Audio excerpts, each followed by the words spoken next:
Bolton. Nagayami. Maal nagayami ti. Masa galesa satarre.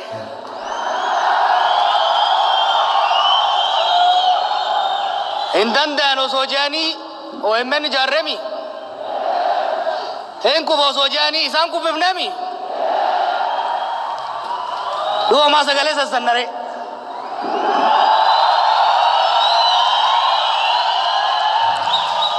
Waggoota muraasa dura Oromoon dhugaan garbaa ga'u kijibaan garbaa alagaan qabuun jalaa awwaalame qabsoon keenya qabsoon dhugaa qofaaf waggoota 50 abboonni keenya godhaa turan xiqqaattee laamshoftee hattuuf saamtuun magaalaa kanatti sababbuu ishii diriirfattee yeroo turte keessatti hinaaffaadhaan kaanee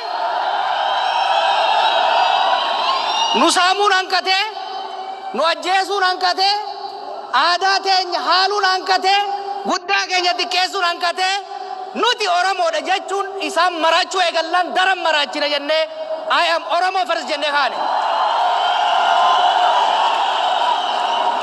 Har'allee kaleessallee iftaanillee dantaa saba keenya irratti tokkummaa uummata keenya irratti Oromiyaa irratti gadaa keenyaaf afaan keenya irratti abbaa fedhatu olu taala abbaa fedhatu lafa lixa malee nuti Oromoodha Oromummaa keenyaan ni boonna. Kan boonnu garuu afaan qofaan osoo hin taane tokkummaa hojii irratti hundaa'e. Tokkummaa hojii irratti hundaa'e. Jaalala qabatamaan mul'atu agarsiisuudhaan ta'uu danda'udha qaba jechuudha. OMN jaaruudhaan qilleensa Oromiyaa yeroo bilisoomsinetti isin qeerroon isin ummanni keenya immoo nun salphifne jechuudha. Qilleensa Oromiyaa nuti bilisoomsine biyya teessan bilisoomsaa hoggaa jennu shakkii tokko malatti hoggaa Minnesota irraa bookifnu jallaan keenya of saba isaat birrate. Diinni garuu nutti kolfe. Qeerroon ummanni keenya garuu tokkummaadhaan ka'uun bilisummaa isaa gonfate jechuudha. Har'as yoo taate ergaa gabaabaan dabarsuu barbaada. Waggaa 5 irraa Minnesota irraa waggaan dubbadhu halkan 2 bulla halkan 3 bulla kaja'uu hin beeynu turre jechuudha. Haa ta'u garuu guyyaa tokkos bullu waggaa tokkos bullu waan Oromoon mataa ol qabachiisu waan alagaa mataa gadi cabsu hojjechuu qabaneeti hojjechaa turre jechuudha.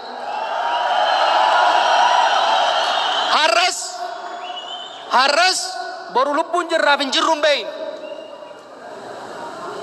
Boru ni jirraaf hin jirru hin beeynu. Wanni bara baraan jiraatu garuu wanni bara baraan hin nafne garuu Oromummaan teenya qabsoon nuti uummata kanaaf goonni kuteef hogganni kubeef dhaabni diigameef ta'uuf duuba hin deebiin gara fuulduraa waan itti buuftuuf dhaamsa takkan dabarsuu barbaada. Dhaamsi duraa waa'ee miidiyaati. Akkuma reebu jeetti dhugaa osoo qabnu haqa osoo qabnu hayni keenya awwaalametti leechallooti xiqqoo uummata keenya irraa walitti qabneen humna namaa xiqqaadhaan dhugaa keenya mul'isuu dandeenye alatti hafan izzaa'uti basabbisaallachuu osoo jaan biyya teenya galuu dandeenye jechuudha. Har'allee barbaachisummaa miidiyaa gadii xiqqeessitanii ilaalinaa.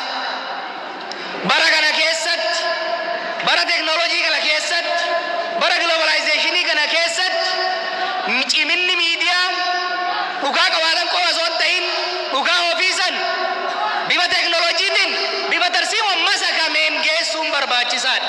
Akkuma waggaa 5 dura qilleensa Oromiyaa irratti dhartii fi sobni alagaa karaa itti wal dabraa ture san har'allee bilisummaa xiqqoo arganne injifannoo xiqqoo arganne nu harkaa buusuudhaaf waan xiqqoo harkatti buufane nu jalaa buusuudhaaf Oromoon waliin ta'u hoggansi Oromoo biyya bulchuu hin danda'u Oromoon nama fixuudhaaf deema ka jedhu ololli Oromoo fi Oromummaa jibbisiisuudha. Akkuma agartaniin miidiyaa mootummaatiin osoo nafne nurratti banamee jira. Akkasii miti qeerroo. Kanaaf ummanni keenyas dargaggeessi keenyas miidiyaaleen keenyaa fi mootummaanis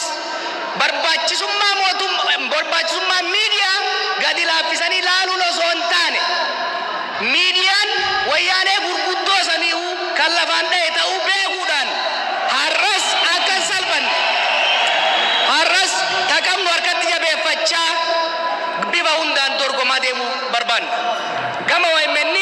ak Muhammad rogoda turret gaafa alaga keessa turreeyyu gaafa biyya alaga turreeyyu ni duubuudha yeroo yaalametti irra aanne akkas geenyetti sagaltamii sagal luuguranii sagaltamii sagal qilleensa irratti akka deebinetti arrallee jabaannee hojjanna haa ta'u garuu OMN qofti gahaa miti ummanni keenya OBS jabeessuu danda'uu qabdan mootummaan keenya OBN walabummaa isaa kennitanii fi jabaatee sagalee ummataa akka ta'u irratti hojjechuu danda'uu qabdan.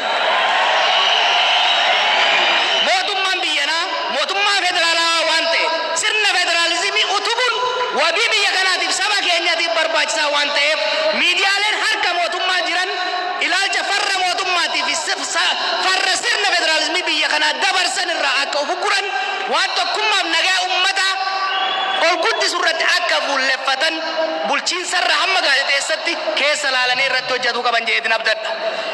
Egaa Oromoo gama miidiyaatiin eegala kanan jee har'a waanin ji'a 8-9 dura jee tokkoon isinitti himuu barbaada.